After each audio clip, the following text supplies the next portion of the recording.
The Arcane Labyrinth is an event in AFK Arena that's going to reset every 2 days. Sometimes during special events, it's going to reset every day. Now, this is one you want to get in and complete every time it is available because you get some really nice rewards. The basics behind it is that it's a 3-floor event where you're going to go from tile to tile and work your way through the level, get to the boss, defeat the boss, and then move on to the next level. And you can do that 3 times.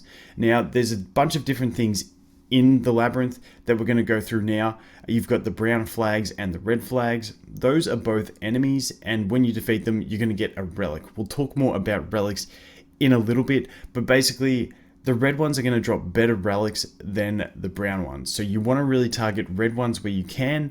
And as you're progressing through the map, you will see abandoned wagons. Now, those abandoned wagons do contain heroes that you can pick up. It's a selection of 4 heroes. You can pick one of them up from the wagon and you'll be able to use them for the rest of the labyrinth run.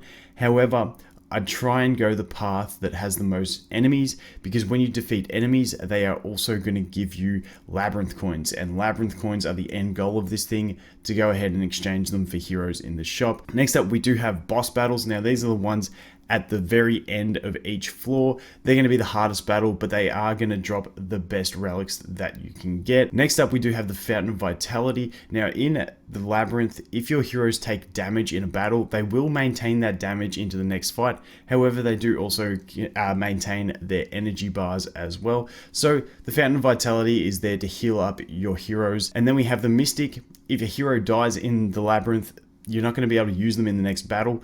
So the Mystic is there to be able to revive your heroes. Next up, we have the Merchant, which is going to appear normally on the 2nd and 3rd floors of the labyrinth, which has some discounted deals that you can spend diamonds on to buy sometimes equipment or dust and stuff like that. The deals for me aren't that fantastic. I generally avoid it, but feel free to, you can click on it and check it before you actually get to it, so you can see what's in it. If it's got a really good deal that you want to buy, you can go there. Next up, after that, once you get further into the game, you will unlock a hard mode of the labyrinth. Now, this will be a portal that opens up after you defeat the 2nd floor boss. It's going to take you into the hard mode, and like the name suggests, it's harder. So there's 2 extra things in there that you're going to see. There's going to be a dark wagon, which is going to be kind of like the abandoned wagon, except it's only going to have 1 hero in it, and it's going to be a boss battle. And if you defeat that enemy, you will get that hero in the team for the rest of the hard mode fight.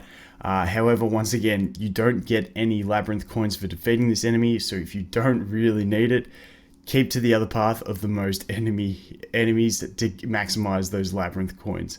Then we also have the Cave of Treasures, which is one you're really going to want to do. This is going to be a boss battle against Riz, and basically it's just going to be kind of like the guild hunt, except he's going to have a health bar and he will go down eventually.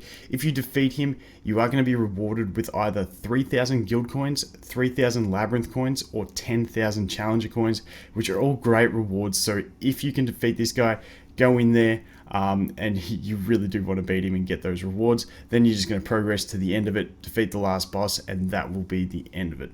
So earlier we mentioned relics. Now, there is a lot of relics in the game. We mentioned that the brown flags are going to drop worse relics than the red flags, and then the boss battles are going to drop the best ones. So the way it works, there's going to be rare, elite, and legendary relics. The brown flag enemies are going to mainly drop rares with a chance of dropping an elite. The red flag enemies are going to drop elite with a chance of dropping legendary, and then the boss battles are going to drop legendary relics. Now, in general, elite's going to be better than rare, and then legendary is going to be better than elite. However, there are some circumstances where some of the elite ones are actually really, really good. Something like the Firebringer and Icebringer, they're 2 individual relics, but if you get both of them together, they're going to enhance each other's effects and be really strong. And the same goes with the Sunstone and the Moonstone, both fantastic relics.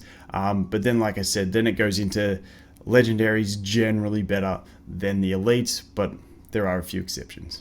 Now I want to look at the team and the combat of the Labyrinth. So the team you're going to want to bring is a fantastic hero for this is going to be Chimera. She's just got a really nice AoE cleave that's also going to heal her up.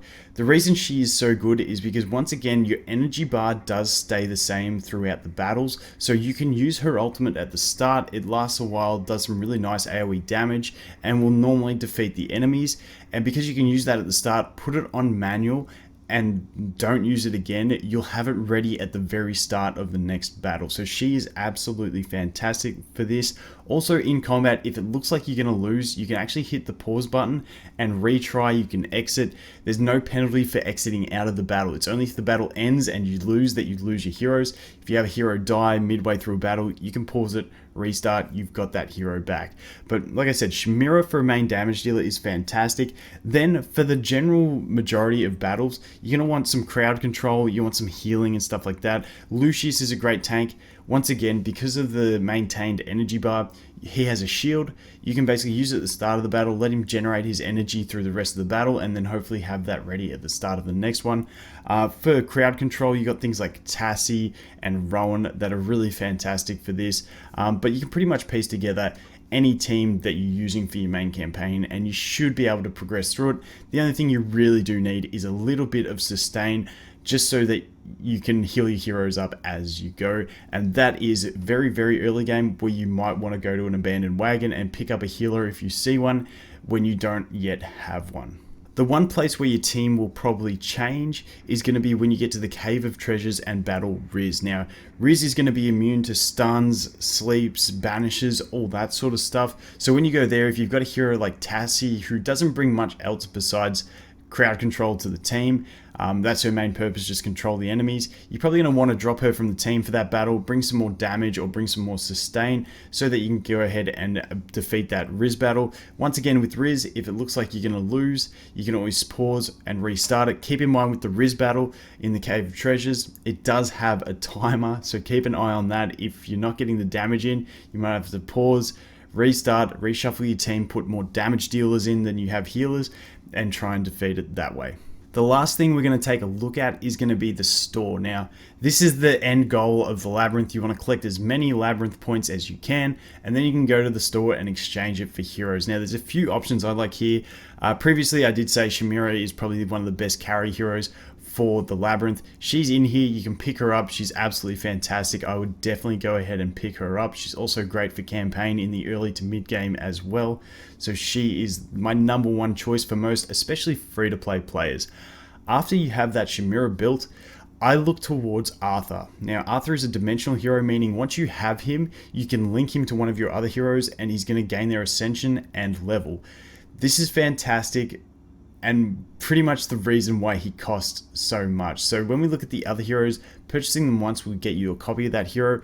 Arthur is going to cost a bit more and you're only going to get 15 shards. So you're going to have to purchase him 4 times to actually get him, but it's worth it because, like, once again, the other heroes you have to buy multiple copies of to get them ascended. Arthur, he's just going to link to one of your heroes and gain that ascension straight away.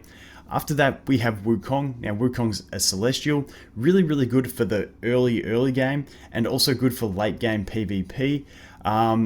But being a Celestial, you're not going to summon him as much, so it's not bad to pick him up as well. However, I do like to do the Chimera and Arthur first personally. Besides that, you have some things like Nomura as a healer. She's just a great all-round healer. And then you have Thorin, who is able to basically solo some battles using a cheese mechanic. But those are the main options: Chimera, Arthur, Wukong. Then you got Nomura and you have Thorin. And then let's face it, you play games to have fun, so if there's any hero in there that you just think looks like fun and you want to use, feel free to go ahead. But that is going to be it for the Arcane Labyrinth. Make sure you get in there every time it's on and collect your rewards.